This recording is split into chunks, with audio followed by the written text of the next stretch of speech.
ہمارے ڈیرے کے سامنے جنوری کی سنہری دھوپ میں لہلہاتی سرسوں کی اس فصل سے آگے سڑک کے اس پار آسودہ خاک لوگوں کا جہان آباد ہے۔ ایک قبر کے کتبے پر لکھا ہے کرنل محمد خان مصنف۔ ہم نے چکوال کے اسی دہی علاقے میں آنکھ کھولی ہے اور آج بھی یہیں سانس لے رہے۔ کرنل محمد خان علم، تجربے اور مزاح نگاری میں ہم سے کئی نوری سال بلند تھے۔ البتہ ان کے اور ہمارے بچپن کے ادوار کی پسماندگی میں کافی مماثلت پائی جاتی۔ ان کی کتاب میں مرقوم ہے کہ انہوں نے صاحبزادے کو تقسیم ہند سے قبل کے اپنے زمانہ طالب علمی کا قصہ سنایا کہ جب اسکول ماسٹر صاحب ان کے ہاں مہمان ہوئے تو احتراماً رنگیلے پایوں والا پلنگ بچھایا گیا۔ صاحبزادے نے والد گرامی سے پوچھا کہ آپ لوگوں میں اتنی عقل نہیں تھی کہ ماسٹر صاحب کو کرسی پیش کرتے؟ جواب میں کرنل صاحب نے تاریخی جملہ کہا کہ سلیم میاں، عقل تو تھی مگر کرسی نہیں تھی۔ 70 کی دہائی میں اسی پسماندہ نگری میں جب ہمارا طالب علمی کا دور شروع ہوا تو کرنل محمد خان مزاح نگاری کے آسمان پر جگمگا رہے تھے۔ تاہم کرسی ہمارے گھر بھی نہیں تھی۔ کرسی تو کیا، ڈھنگ کا پلنگ بھی نہیں تھا۔ ہمیں ریفریجریٹر، کپ بورڈ اور ڈریسنگ ٹیبل میسر نہیں تھے۔ ہمارے گاؤں میں ڈائننگ ٹیبل بھی نہیں تھی۔ ہم زمین پر بیٹھ کر مٹی کے برتنوں میں کھانا کھاتے تھے اور کورے گھڑے کا پانی پیتے تھے۔ بجلی اور اسے وابستہ کسی سہولت کا ہماری زندگیوں میں کوئی دخل نہیں تھا، مگر ہم خوش تھے۔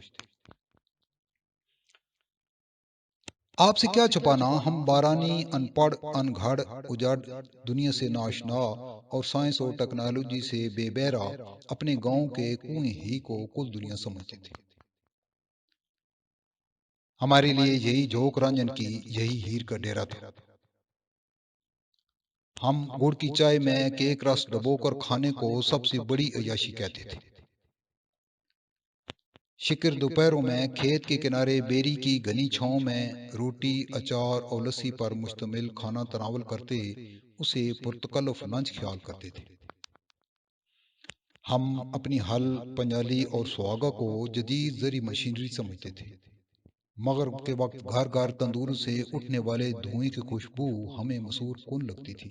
ڈوبتے سورج کے سمے چراغاؤں سے واپس آتے ریوڑوں کی گھنٹیوں کی آوازیں ہمیں مست کیے دیتی تھیں۔ بخدا ہمیں کچھ خبر نہیں تھی کہ دنیا میں کرپشن اور فحاشی یا انتہا پسندی اور دہشت گردی جیسے معاشرتی ناسور بھی ہوتے ہیں، اور مردان جری انہیں جڑ سے اکھاڑ پھینکنے کا حوصلہ بھی رکھتے۔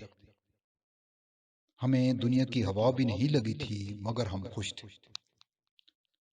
ہم سادہ دلوں کی زندگی فقط گاؤں کے سادہ لو مولوی کے افکار کے گرد گھومتی تھی۔ وہی ہمارا دینی رہنما تھا، وہی دنیاوی مسائل کی گتھیاں سلجھانے والا، وہی طبیب اور وہی نصیب۔ خدا جانے اس نے کہاں سے سیکھا تھا، مگر اس کا علم رواداری اور امن و عاشی تک محدود تھا۔ ہم اس کے افکار سادہ کی روشنی میں چاند پر انسانی قدم پڑنا ناممکن سمجھتے تھے۔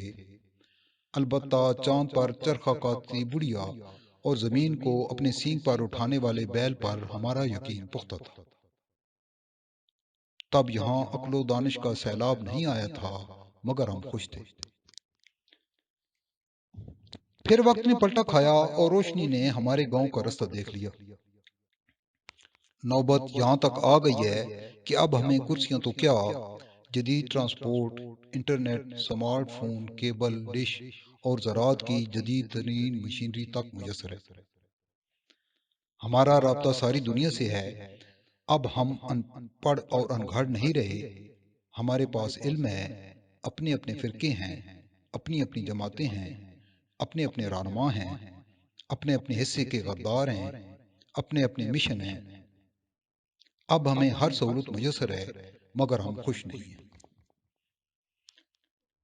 ہم جدید دور کی فہم و دانش سے خوفزدہ ہیں۔ ہم ترقی کے اس سفر کی رائیگانی پر پشیمان ہیں۔ ہم لا علمی میں خوش تھے، ان فرقہ وارانہ جھگڑوں، سیاسی دنگلوں، پولیس مقابلوں اور بم دھماکوں نے ہماری سانسوں میں چنگاریاں بھر دی۔ ہم سسی کے مانند مظلوم ہیں جو امن کی ڈاچی کے نقوش پاؤ پر بھاگ بھاگ کر بگولا ہو گئے ہیں۔ خدا شاہد ہے کہ ہم خوش نہیں ہیں۔ آپ اسے ہمارا پیڈو پن کہیں یا شعور و آگہی سے دشمنی، مگر ہم اپنے اسی جہالت کے دور میں واپس پلٹنا چاہتے ہیں۔ اب ہماری بستیوں پر کھیڑوں کا راج ہے، ہم نے یہاں نہیں رہنا۔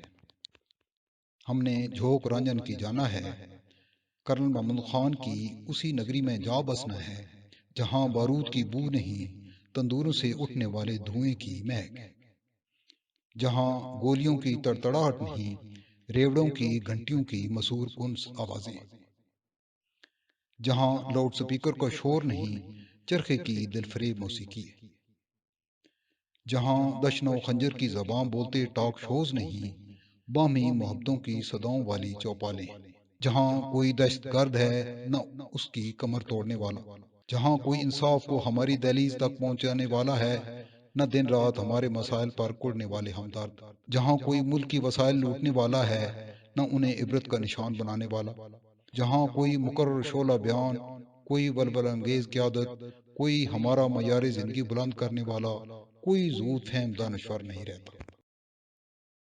بے شک کوئی ہم سے ساری جدید سہولتیں لے لے، ہم سے ہماری کرسیاں بھی لے لے، مگر ہمیں کھیڑوں سے نجات دلا دے۔